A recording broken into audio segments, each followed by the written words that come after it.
سر اومد زمستون شکفته بهارون، گل سرخ خورشید باز اومد و شب شد گریزون. گل سرخ خورشید باز اومد و شب شد گریزون. کوها لاله زارن، لاله ها بیدارن، تو کوها دارن گل گل گل آفتابو میکارن. تو کوها دارن گل گل گل آفتابو میکارن.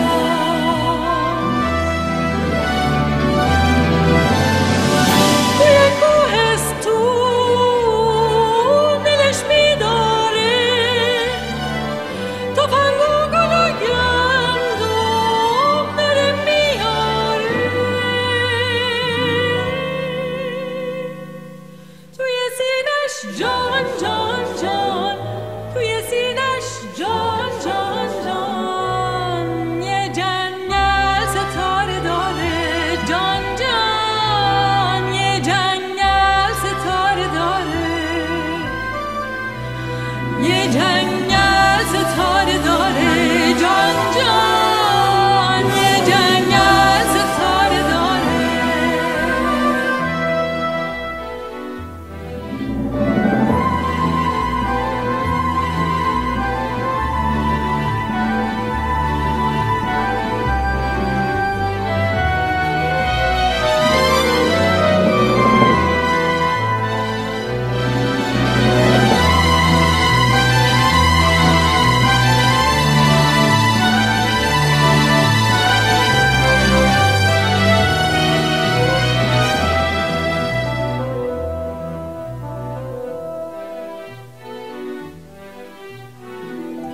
سر اومد زمستون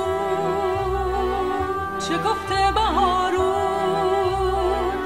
گل سرخ خورشید باز اومد و شب شد گریزون.